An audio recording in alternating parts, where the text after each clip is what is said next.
السلام عليكم ورحمة الله وبركاته. نحمده ونصلي على رسوله الكريم، أما بعد، فأعوذ بالله من الشيطان الرجيم. بسم الله الرحمن الرحيم. إن الذين قالوا ربنا الله ثم استقاموا تتنزل عليهم الملائكة ألا تخافوا ولا تحزنوا أبشروا بالجنة التي كنتم توعدون. نحن أولياؤكم في الحياة الدنيا وفي الآخرة ولكم فيها ما تشتهي أنفسكم ولكم فيها ما تدعون. ناظرین اکرام، آج ہم آپ کی خدمت میں اس موضوع پر گفتگو کرنے جا رہے ہیں، وہ ہے اسلام پر ڈٹ جاؤ۔ وہ موضوع ہے دین پر ڈٹ جاؤ۔ ہم نے پچھلے نشستوں میں سنا ہے جنت کو حاصل کرنے کے بہت سارے ایسے اعمال ہیں جن کو انجام دے کر ایک مسلمان جنت حاصل کر سکتا ہے۔ ان میں سے یہ ایک موضوع بھی بڑا اہم ہے۔ جب تک ایک مسلمان دین اسلام پر ڈٹ نہیں جاتا، جنت میں داخلہ اس کے لیے مشکل ہے۔ قرآن مجید میں جنت میں داخلے کے لیے جہاں بہت سارے اعمال بیان کیے گئے ہیں، وہیں پر ایک عمل ہے استقامت، دین اسلام پر ڈٹ جانا۔ ایسے آدمی کے لیے دنیا کی بشارتیں بھی ہیں اور آخرت کی بھی بشارتیں، اور یہ کام ہر ایک سے ہونے والا نہیں ہے۔ چلیے قرآن مجید کیا کہتا ہے، ہم اس پہ غور کرتے ہیں۔ ان الذین قالوا ربنا اللہ، بے شک جو لوگ کہتے ہیں کہ ہمارا رب اللہ ہے، ثم استقاموا، پھر اس پر ڈٹ جاتے ہیں، دنیا کی کوئی مشکل انہیں دین اسلام سے ہٹا نہیں سکتی، کوئی فکر، دنیا کی کوئی بھی مصیبت، دنیا کا کوئی بھی معاملہ اسے دین اسلام سے ہٹا نہیں سکتی۔ اس نے کہہ دیا کہ میرا رب اللہ ہے، بس بات ختم ہو گئی، اب کوئی طاقت اس کو ہلا سکتی نہیں۔ جیسے کہ حضرات صحابہ کرام رضوان اللہ تعالیٰ علیہ اجمعین کی بے شمار مثالیں ہمارے سامنے موجود ہیں، لیکن اس سے پہلے ہم اور چیزیں جاننے کی کوشش کرتے ہیں۔ اللہ تبارک و تعالیٰ نے قرآن مجید میں اہل ایمان کی جو صفات بیان فرمائی، جنتیوں کو جو صفات بیان فرمائی، جنتیوں کی جو صفات بیان فرمائی ہیں، ان میں سے ایک صفت یہ بھی ہے کہ جب وہ کہتے ہیں کہ ہم نے ایک اللہ کو مان لیا تو اس پر وہ جم جاتے ہیں۔ لا يحزنهم الفزع الاکبر وتتلقاهم الملائکہ، اس بڑے دن کی مصیبت پریشانیوں کو لے کر کے وہ نہیں ڈرتے ہیں۔ اس دن بھی اللہ تبارک و تعالیٰ کی جانب سے ان کی مدد ہوتی ہے، اللہ تبارک و تعالیٰ کی جانب سے ان کی نصرت ہوتی ہے۔ وہ دنیا میں بھی چین و سکون کی زندگی گزاریں گے، وہ آخرت میں بھی چین و سکون کی زندگی گزار سکتے ہیں، لیکن شرط یہ ہے کہ وہ دین اسلام پر ڈٹ جائے۔ استقامت کے کیا معنی؟ حضرت ابوبکر صدیق رضی اللہ تعالیٰ عنہ نے بیان فرمایا، استقامت کا معنی یہ ہے کہ ایک بندہ جب کہتا ہے کہ میرا رب اللہ ہے، اس پر ڈٹ جائے اور پھر اللہ کی ذات میں کسی کو شریک نہ ٹھہرائے۔ ایسے دنیا میں بہت سارے لوگ ہیں جو کہتے ہیں کہ ہم نے ایک اللہ کو مان لیا، اور دوسری جانب وہ شرک بھی کرتے ہیں۔ ایسے لوگوں کا ایمان قابل قبول نہیں ہے، ایسے لوگوں کے اعمال قابل قبول نہیں ہیں۔ ایسا ایمان رکھنے والے جنت میں نہیں جا سکتے، ان کے قول اور عمل میں تضاد نہیں ہوتا۔ جب انہوں نے کہہ دیا کہ میرا رب اللہ ہے تو پھر اللہ کے ذات میں وہ کسی کو شریک نہیں ٹھہراتے۔ ہم بھی مسلمان ہیں، لیکن آج ہم اللہ تبارک و تعالیٰ کو شریک ٹھہرا کر یہ بات ثابت کر رہے ہیں کہ ہم دین اسلام پر ابھی مضبوطی کے ساتھ جمے نہیں ہیں۔ ایک صحابی رسول صلی اللہ علیہ وآلہ وسلم اللہ کے رسول سے پوچھتے ہیں کہ اللہ کے رسول صلی اللہ علیہ وسلم، آپ مجھے ایسا عمل بتلائیے جس عمل کے کرنے کے بعد پھر میں کوئی سوال آپ سے نہ کروں۔ نبی کریم صلی اللہ علیہ وسلم نے بیان فرمایا، قل آمنت باللہ ثم استقم، کہو کہ میں اللہ پر ایمان لایا، پھر تم اس پر ڈٹ جاؤ، انشاءاللہ العزیز پھر تمہیں کسی چیز کے بارے میں سوال کرنے کی ضرورت نہیں پڑے گی۔ سیدھی بات ہے، جس نے اللہ پر ایمان لایا، جس نے اللہ کو کافی سمجھا، تو پھر اسے کوئی مصیبت پریشان نہیں کر سکتی، کوئی مشکل اسے پریشان نہیں کر سکتی۔ وہ دنیا میں ہر چیز کا مقابلہ کرنا جان جاتا ہے۔ حضرت عمر رضی اللہ تعالیٰ عنہ کہتے ہیں، حضرت عمر رضی اللہ تعالیٰ عنہ نے استقامت کا معنی سمجھایا اور یہ کہا استقامت کا معنی، استقامت کا مطلب یہ ہے کہ ایک بندہ جب کہہ دیتا ہے کہ میرا رب اللہ ہے، پھر اس کے بعد وہ تمام منہیات، وہ تمام اوامر کی حفاظت کرے، وہ تمام حکامات اور تمام منہیات کی حفاظت کرے، یعنی جن جن چیزوں کو کرنے کا اللہ نے حکم دیا ہے اس کو وہ کرے، جن جن چیزوں سے اللہ نے روکا ہے اس سے وہ رک جائے، اسی کا نام استقامت ہے۔ پھر آگے چل کر کے حضرت عمر رضی اللہ تعالیٰ عنہ نے یہ بھی کہا کہ وہ لومڑی کی چال نہ چلے، کہہ دیا تو اپنے بات میں جم گیا، کبھی ہاں تو کبھی نہ والا معاملہ اس کے پاس نہیں ہوتا، اور مومن وہی ہوتا ہے جو ایک بات کرتا ہے، صحیح بات کرتا ہے، کھری بات کرتا ہے، دو بات کرنے والا مومن نہیں ہے، وہ منافق لوگ ہیں۔ جب وہ منافقین سے ملتے ہیں تو کہتے ہیں کہ ان معکم، ہم تمہارے ساتھ ہیں، جب مومنوں کے ساتھ ملتے تو کہتے ہیں کہ ہم تمہارے ساتھ ہیں۔ لہذا مومن وہ نہیں ہے، مومن وہ ہے جب ایمان لانے کا دعویٰ کرتا ہے تو اس پر ڈٹ جاتا ہے، دنیا کی کوئی مصیبت، دنیا کی کوئی پریشانی، دنیا کی کوئی طاقت اس کو دین اسلام سے واپس نہیں لا سکتی، اسی کا نام استقامت ہے۔ تو ایسی استقامت اگر میرے اور آپ کی زندگی میں آ جائے تو انشاءاللہ العزیز جنت ہمیں مل کر کے رہے گی، وہ جنت جس کا وعدہ اللہ تبارک و تعالیٰ نے ہم سے کیا ہے۔ اللہ اپنے اس وعدے کو پورا کر کے رہے گا، اور اللہ سے بہتر اپنے وعدے کو پورا کرنے والا کوئی نہیں ہو سکتا، یہ ہمارا ایمان ہے۔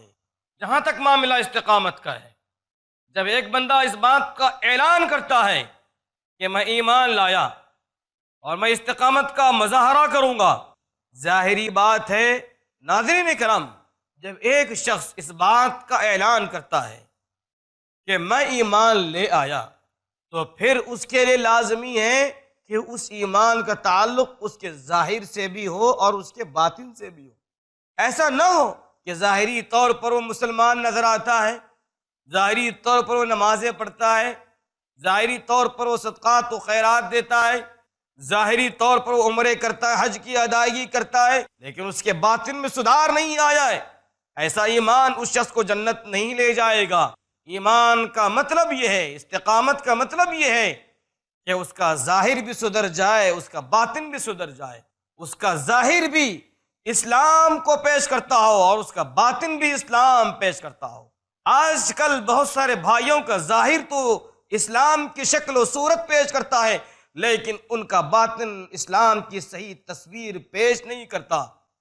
ان کے دل میں کدورتیں ہیں، ان کے دلوں میں عداوتیں ہیں، ان کے دلوں میں بغض ہے، یا ان کے دلوں میں عقیدے کی خرابی ہے، یا وہ چھپ چھپ کر کے گناہوں کو انجام دیتے ہیں۔ ایسا نہیں ہونا چاہیے۔ اللہ تبارک و تعالیٰ نے بیان فرمایا یوم لا ينفع مال ولا بنون الا من اتى اللہ بقلب سلیم، اس دن تمہارا مال، تمہاری اولاد نفع نہیں پہنچا سکتی، لیکن فائدے والا وہی ہوگا جو اللہ تبارک و تعالیٰ کے سامنے بے عیب دل لے کر کے حاضر ہوگا۔ تو ہمارے دل بے عیب ہوں، اگر ہمارے دلوں میں عیب ہوگا تو ہم اللہ تبارک و تعالیٰ کے پاس ایسے عیب دار دل کو لے کر حاضر ہونے کے بعد اللہ کے ہاں کامیابی حاصل نہیں کر سکتے۔ ایسے عیب دار دل کو لے کر جب ہم اللہ کے پاس حاضر ہوں گے، اللہ تبارک و تعالیٰ ہمارے حق میں جنت کا پروانہ نہیں سنائے گا۔ ہمارا ظاہر بھی پاک ہو، ہمارا باطن بھی بالکل پاک و صاف ہونا چاہیے۔ نبی کریم صلی اللہ علیہ وسلم نے بیان فرمایا ان اللہ لا ينظر الى صورکم، بے شک اللہ تبارک و تعالیٰ آپ کی صورتوں کو نہیں دیکھتا، واموالکم، نہیں تمہارے مال کو اللہ تبارک و تعالیٰ دیکھتا ہے، ولکن ينظر الى قلوبکم واعمالکم، بلکہ اللہ تبارک و تعالیٰ تمہارے دلوں کو اور تمہارے اعمال کو جانتا ہے اور اسی پر اس کی نظر ہوتی ہے۔ جب تک ایک مسلمان کا باطن درست نہ ہو اس کا ظاہر سدھر نہیں سکتا، اس کا ظاہر سنور نہیں سکتا، اور جس مسلمان کا باطن سنور جائے، بن جائے، وہ دین اسلام پر ڈٹ جاتا ہے، جس کے دل میں اللہ کا ڈر، اللہ کا خوف آ جائے اور جنت کی تڑپ اس کے دل میں پیدا ہو جائے، جنت کو حاصل کرنے کا جذبہ اس کے دل میں پیدا ہو جائے، ایسا دل رکھنے والا ہی دین اسلام پر ڈٹ جاتا ہے اور پھر دنیا کی بڑی سی بڑی طاقتوں کو مقابلہ کرنے کو تیار ہو جاتا ہے۔ اور سب سے بڑی طاقت، سب سے بڑا فتنہ تو انسان کا خود اس کا نفس ہے۔ انسان کا جب دل سدھر جائے، انسان کی دل کی جب اصلاح ہو جائے، اس دل میں اللہ کا ڈر اور خوف آ جائے، اس دل میں جب اللہ تبارک و تعالیٰ کا ڈر اور خوف آ جائے تو وہ اپنے نفس کا مقابلہ کرنا جان جائے گا۔ جب وہ اپنے نفس امارہ کا مقابلہ کر لے، برائیوں سے وہ بچ جائے، تو پھر دین اسلام پر ڈٹ جانا، دین اسلام پر جم جانا اس کے لیے آسان ہو جاتا ہے۔ ناظرین کرام، سوال پیدا ہوتا ہے، اگر ہم دین اسلام کے اقرار کے بعد دین اسلام پر ڈٹ جاتے ہیں، اس کا ہمیں کیا فائدہ حاصل ہوگا؟ اس لیے کہ ہم فائدے کی باتیں بہت زیادہ کرتے ہیں۔ ناظرین کرام، جب بھی ہمارے سامنے کوئی بات آتی ہے تو سب سے پہلے ہمارا یہ سوال ہوتا ہے کہ بھائی اس کے کرنے کا فائدہ کیا ہے؟ اللہ تبارک و تعالیٰ کو اچھی طرح سے معلوم ہے یہ انسان ہر موقع پر فائدہ تلاش کرتا ہے، تو اللہ تبارک و تعالیٰ کا شکر کیجئے، اللہ تبارک و تعالیٰ نے دین اسلام پر ڈٹ جانے والوں کی جہاں تعریف کی ہے، وہیں پر دین اسلام پر ڈٹ جانے والوں کے حق میں بہت سارے بشارتوں کا بھی اعلان کیا ہے۔ بہت سارے اس کے فضائل بھی ہیں، بہت سارے اس کے فوائد بھی ہیں۔ تو لیجئے کیا اس کے فوائد ہیں، ہم آپ کی خدمت میں رکھتے ہیں۔ سب سے بڑا فائدہ یہ ہے کہ اللہ تبارک و تعالیٰ کی جانب سے اس کی ایسی مدد ہوگی، کوئی ڈر اور کوئی خوف نہیں ہوگا۔ ان الذین قالوا ربنا اللہ، بے شک جو کہتا ہے کہ میرا رب اللہ ہے، بے شک جو لوگ کہتے ہیں کہ ہمارا رب اللہ ہے، ثم استقاموا، پھر اس پر ڈٹ جاتے ہیں، تتنزل علیہم الملائکہ، اللہ کی جانب سے فرشتوں کا اس پر نزول ہوتا ہے، وابشروا بالجنۃ التی کنتم توعدون، اور جنت کی بشارت انہیں سنائی جاتی ہے جس کا ان سے وعدہ کیا گیا ہے۔ اور پھر اس کے آگے چل کر کے اللہ تبارک و تعالیٰ نے یہ بھی بیان فرمایا، نحن اولیاءکم فی الحیات الدنیا وفی الآخرہ، اللہ کے فرشتے جب آسمان سے نازل ہوتے ہیں تو اس سے کہتے ہیں کہ دنیا میں بھی اور آخرت میں بھی ہم تمہارے دوست ہیں، ہم تمہارا ساتھ دینے والے۔ تو ایسے لوگوں کو کوئی خوف نہیں ہوگا، ایسے لوگوں کے لیے کوئی غم نہیں ہوگا جو لوگ دین اسلام پر ڈٹ جاتے ہیں اور پھر اللہ تبارک و تعالیٰ کے جانب سے فرشتوں کو نزول ان پر ہو اور ان کی وہی ہمت افزائی کرتے ہیں۔ اگر آپ چاہتے ہو کہ آپ کی ہمت افزائی فرشتوں کے جانب سے ہو تو دین اسلام پر ڈٹ جاؤ، فرشتوں کے جانب سے تمہاری مدد ہوگی، کوئی خوف کوئی غم تمہیں پریشان نہیں کر سکے گا۔ دین اسلام پر ڈٹ جانے کا ایک فائدہ یہ بھی ہے کہ اللہ تبارک و تعالیٰ تمہیں اہل جنت میں بنا دے گا۔ استقامت کا مظاہرہ کرنے والوں کا ذکر کرتے ہوئے اللہ تبارک و تعالیٰ کا بیان ہوا ہے، اولئک اصحاب الجنہ، یہ وہ لوگ ہیں جو اصحاب جنت ہوں گے، ہم فیہا خالدون، وہ وہاں ہمیشہ رہیں۔ تو جو لوگ دین اسلام پر ڈٹ جاتے ہیں، اللہ تبارک و تعالیٰ نے ان کا تذکرہ کرتے ہوئے کہا ایک بڑا فائدہ جو ہم ان کو دینے والے ہیں، وہ فائدہ جنت کی شکل میں ملنے والا ہے۔ تو ناظرین کرام، جنت پاؤ گے مگر کیسے؟ استقامت کے ذریعے۔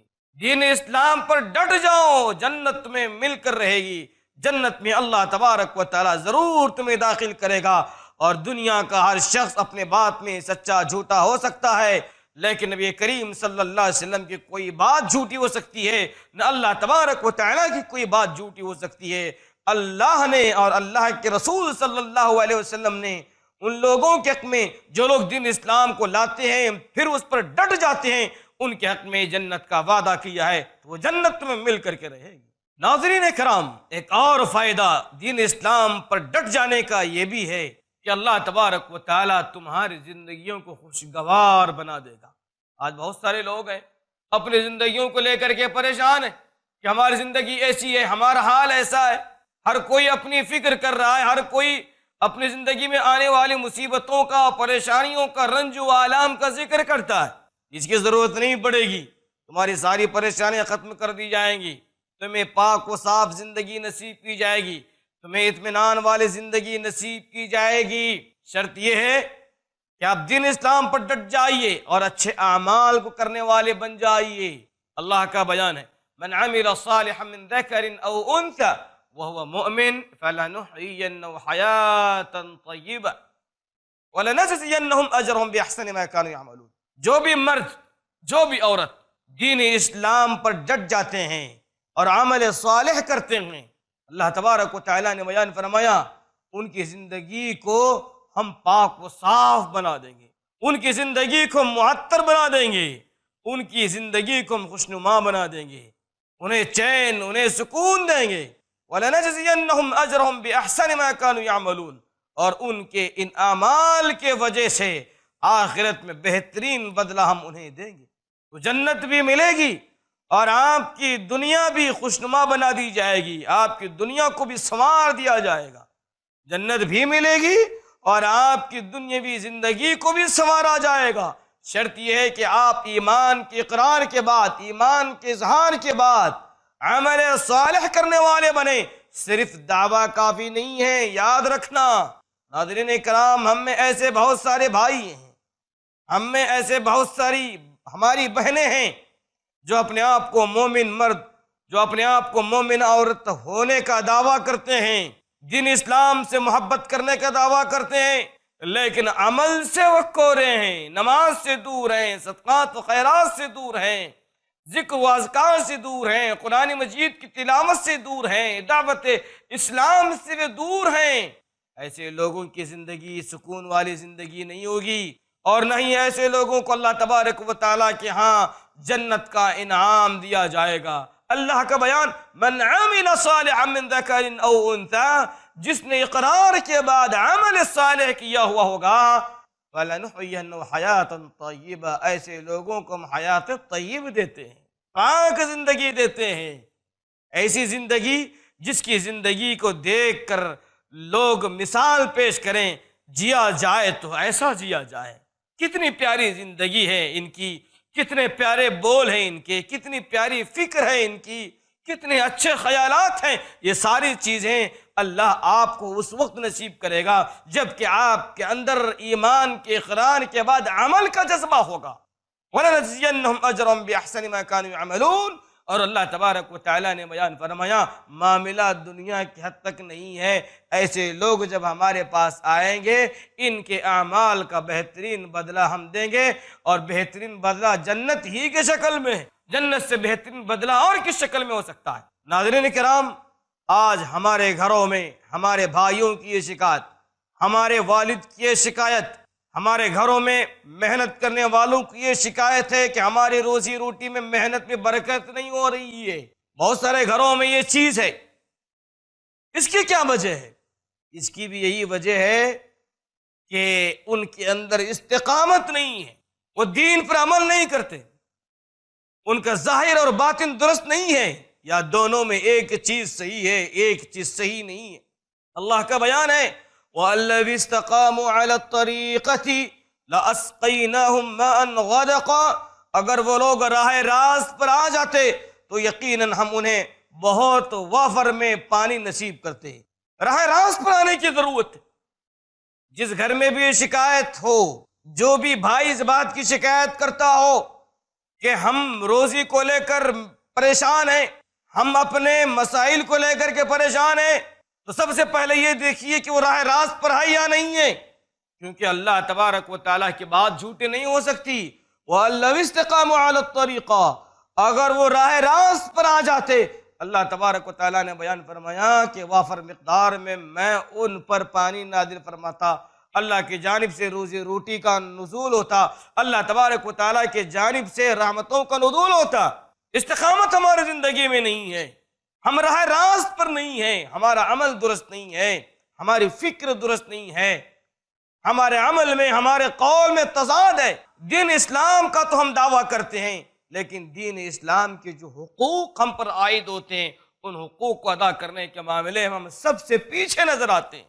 ناظرین کرام، ہم دین اسلام پر اس وقت ڈٹ سکتے ہیں جبکہ ہمیں دین اسلام کے بارے میں معلومات حاصل ہو اور اس بات کا علم ہو جائے کہ اگر ہم استقامت کا مظاہرہ کریں گے تو اللہ کیا دے گا۔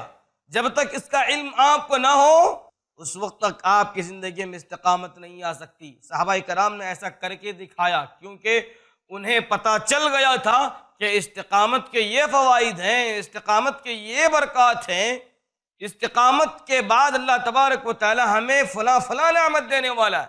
بلال رضی اللہ تعالی عنہ کو لوگوں نے پیر میں رسی ڈال کر کھینچا، گلیوں میں آپ کو گھسیٹا جاتا، لیکن زبان سے ایک ہی جملہ آتا، احد احد احد، اللہ ایک ہے، اللہ ایک۔ شکر مانیے کہ ایسے حالات ہم پر نہیں ہیں۔ اگر اللہ تبارک و تعالی آزماتا ان صحابہ کرام جیسا، معلوم ہوتا کہ ہم میں کون مسلمان ہے کون مسلمان نہیں ہے، معلوم ہوتا کہ کس کا ایمان پکا ہے کس کا ایمان کچا ہے۔ اللہ کا شکر ہے کہ یہ سارے کام حضرات صحابہ کرام رضوان اللہ تعالی علیہم اجمعین سے لیا ہے، لیکن یہ عزم رکھیے کہ اگر اللہ تبارک و تعالی ایسا موقع دے گا تو ہم بھی دین اسلام کی اسی طرح سے خدمت کریں گے۔ ناظرین کرام، آپ خباب بن ارت رضی اللہ تعالی عنہ کا نام جانتے ہوں گے۔ خباب بن ارت رضی اللہ تعالی عنہ کو بھی بہت ستایا گیا، بہت زیادہ تکالیفیں دی گئیں، آپ کے سر میں لوہے کے چھڑی سے گرم کر کے داغا جاتا، آپ کے پیٹھ کو داغا جاتا، لیکن آپ دین اسلام سے باز نہیں آئے، دین اسلام پر آپ ڈٹ گئے۔ سمیہ رضی اللہ تعالی عنہ کی مثال لیجئے۔ سمیہ رضی اللہ تعالی عنہ کو ابو جہل نے خوب تکلیف دی، خوب پریشان کیا، پوری اس کی محنت رہی، پوری کوشش رہی کہ وہ دین اسلام سے باز آ جائے، وہ دین اسلام کو چھوڑ دے، لیکن کیا یہ چیز ممکن ہوئی؟ نہیں ہوئی ہے، کیونکہ انہیں معلوم تھا اگر ہم اس پر ڈٹ جائیں گے تو اللہ تبارک و تعالی اس کے بدلے میں ہمیں جنت دینے والا ہے۔ ٹھیک اسی طرح سے حضرات صحابہ کرام رضوان اللہ تعالی علیہم اجمعین میں سے حضرت عمار بن یزید السکن رضی اللہ تعالی عنہ کو لیجیے۔ غزوہ احد کا معاملہ، نبی کریم صلی اللہ علیہ وآلہ وسلم نے اعلان کیا، ہے کوئی جو میری حفاظت میں آگے بڑھے میں اس کے حق میں جنت کی بشارت دیتا ہوں۔ ایک صحابی رسول آگے بڑھتے ہیں جو انصار صحابی ہیں، پیارے نبی پر جو بھی تیر آتا ہے اس کو اپنے جسم پر لیتے ہیں، اس کو اپنے ہاتھ سے روکنے کی کوشش کرتے ہیں، اس کو اپنے ڈھان سے روکنے کی کوشش کرتے ہیں، جب تک اللہ تبارک و تعالی ان کے جسم میں طاقت رکھا، قوت رکھا، برابر وہ پیارے نبی کی دفاع میں لڑتے رہے، پیارے نبی کی حفاظت میں لڑتے رہے۔ جب اللہ تبارک و تعالیٰ نے ان کے حق میں شہادت لکھی تو انہیں شہادت کی موت نصیب ہوئی، وہ شہید ہو گئے۔ ایک ہی نہیں بلکہ ایک کے بعد دیگریں 7 انصار صحابی رضوان اللہ تعالی علیہم اجمعین نبی کریم صلی اللہ علیہ وسلم کی حفاظت میں اور دفاع میں لڑ رہے ہیں۔ آخر میں شہید ہونے والے حضرت عمار بن یزید السکن رضی اللہ تعالی عنہ ہے۔ ان کے تعلق سے آتا ہے کہ جسم کا شاید ہی کوئی ایسا حصہ ہو جہاں پر تلوار اور تیر کا نشان نہ ہو، جسم پر ہر جگہ تیر کے نشانات موجود ہیں، سارا جسم لہو لہان ہو چکا ہے، لیکن اس لیے ان تمام چیزوں کو برداشت کر رہے ہیں کہ اس کا بدلہ جنت ہے۔ نبی کریم صلی اللہ علیہ وسلم کی دفاع میں، نبی کریم صلی اللہ علیہ وسلم کی حفاظت میں کافروں کا مقابلہ کرنا، دشمنان اسلام کا مقابلہ کرنا یہ کوئی معمولی نعمت نہیں ہے۔ اس چیز کا انہیں علم تھا، اس چیز کا انہیں احساس تھا اور انہیں یقین تھا کہ اس کا بدلہ صرف اور صرف جنت کی شکل میں اللہ تبارک و تعالیٰ میں دینے والا ہے۔ تو ناظرین کرام، آج کے اس درس میں ہم نے استقامت سے متعلق چند باتیں سنی، جس کا مطلب ہی یہ ہے، جس کا مقصد ہی یہ ہے کہ استقامت کے بعد ہی ایک مسلمان کو جنت ملے گی، استقامت کے بغیر ایک مسلمان کو جنت نہیں ملے گی۔ صرف قول کافی نہیں ہے، قول کے بعد عمل بھی ضروری ہے۔ انشاءاللہ العزیز جنت ملے گی، مگر کیسے؟ اس کے تحت اور بھی عناوین پر ہم گفتگو کرنے والے ہیں، تب تک کے لیے انتظار کیجیے۔ السلام علیکم ورحمۃ اللہ وبرکاتہ۔